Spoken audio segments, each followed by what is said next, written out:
Hey guys, happy Thanksgiving week. Thanksgiving is my absolute favorite holiday. I love gathering and tons of yummy food and family and friends and cooking and no stress about gifts or anything like that. I'm sure you guys are with me. So today I've got 6 Thanksgiving tips for you guys, as well as a personal message from me. So when it comes to Thanksgiving, I don't want you guys going into it feeling overwhelmed or feeling guilty or like you should or shouldn't have something or a certain food is good or bad, okay? Part of our balance journey is the holidays and enjoying and taking a break and all of those things, but we can also be mindful going into this holiday so that we don't overdo it, we don't make ourselves sick, etc. Okay, so I've got a couple tips for you to help you out. So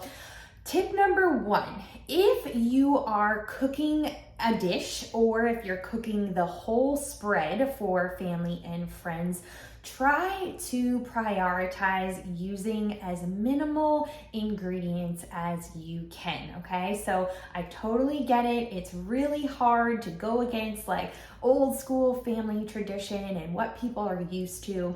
But the less ingredients that you use on your table, the better your body's gonna respond and the better you're going to feel. So even just in like the items that you're using. So for example, if you're making green bean casserole, like we all go directly, to the Campbell's soup can that we're used to, and those fried onions that go on top. And sometimes those things are super processed, tons of chemicals. And if you've been on a balanced journey for a while now, you'd be surprised how a lot of that stuff is going to make you feel not so great. So do your due diligence while you're at the store. Look at the ingredients, look at the labels as much as you can, and while you're cooking, try to keep everything as simple and as minimal as possible so that you don't feel those effects of like all of the junk. Okay, tip number 2, drink plenty of water throughout the week, but most especially on that day. If you are hydrated, you are less likely to overeat. So what is the majority of what we see on our table at Thanksgiving? It's carbohydrates and a lot of sodium and a lot of sugar, right? And what does our body crave when we're dehydrated? We crave carbohydrates and salt to rehydrate our body. So if you're already hydrated, you're definitely less likely to overdo it because you're craving those carbs. Don't get me wrong, have the carbs, but we don't want to overdo it because we're dehydrated. Okay, another reason for staying hydrated that day, it's going to aid in your digestion after the big meal. So if you're not properly hydrated, your intestines are not going to be able to mush and grind and get rid of all of that stuff eventually that you ate that day. Okay, and there is nothing worse than that bellyache a day or two after a very large unbalanced meal. Okay, so stay hydrated on that day for sure. Tip number 3, you want to wait a minimum of 10 minutes before you make a second plate. So it takes a minimum of 10 minutes for your stomach to signal to your brain that you are actually full, okay? So if you gobble down that first plate and you go directly back for seconds and you scoop up that second plate of food, you're likely gonna have a bomb hit your belly. You will have overdone it because now your body's really, really full, okay? So try to just look at your watch or the clock in your family dining room after you finish your first plate. Wait minimum 10 minutes, 15 is better if they're cleaning up, I'm sorry, but wait 10 to 15 minutes before you make a second plate and then decide like, do I want more? Am I actually still hungry? Do those mashed potatoes look as good as they did 15 minutes ago when I still felt starving? And then make your decision. Okay, tip number 4, do not deprive yourself of anything that you want. on Thanksgiving. I don't care how many marshmallows it has on it, how much sugar content, how much butter. I don't care. I want you to have it, enjoy it, and then that's it, okay? You will be amazed at how those deprivation type feelings can carry on through the next couple weeks and even into the new year. That I'm gonna have this cookie because I didn't get to have any on Thanksgiving, or I'm gonna have this because I didn't have this pie on Thanksgiving. So don't let that happen. Just enjoy whatever you want. No deprivation on Thanksgiving.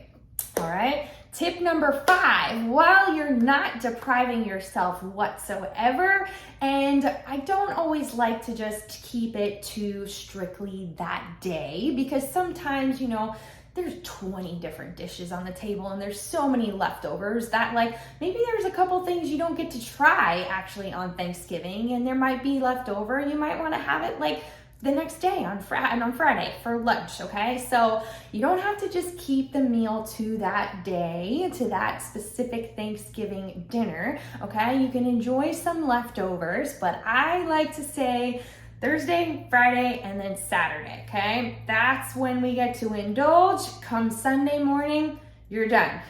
Be done, okay? Go to the store, get some salad, get some grilled chicken. You're probably gonna want it by that point because you're really feeling full and just bloated and swollen, and you're ready to get back to your balanced food, okay? So enjoy for a couple days, but then come Sunday, you're finito.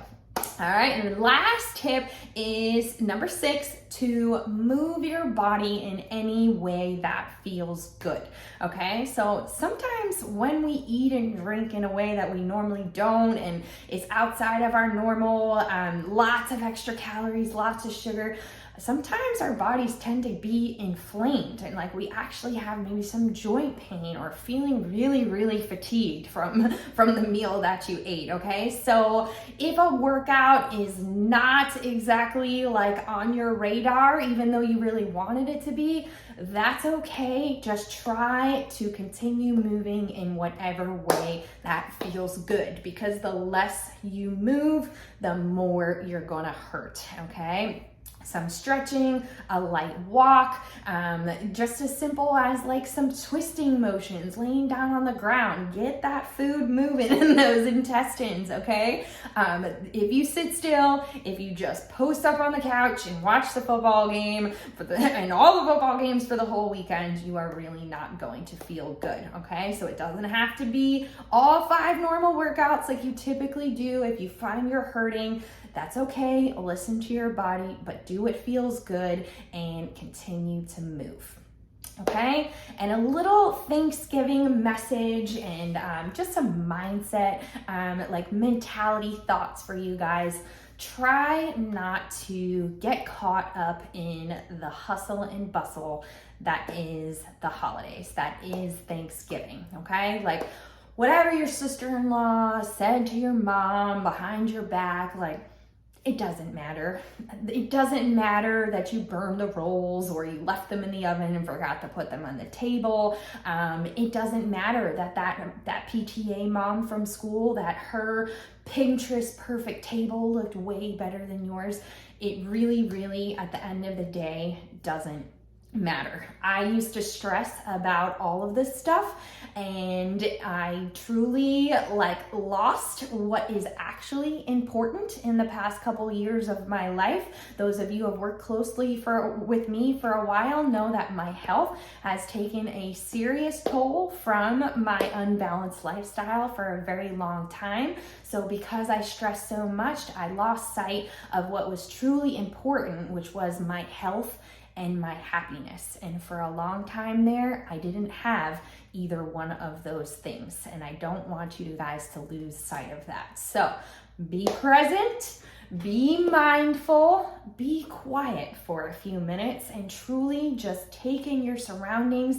Smell the air, smell the smells, look around, hear the sounds, truly enjoy what is going on around you, and don't worry about the stuff that truly doesn't matter. Just be grateful for what you have and what you're experiencing before it could be gone. All right, guys, everybody, happy Thanksgiving, happy holidays. I love you all. I'm grateful for you all, and have a great week. Bye. Mwah.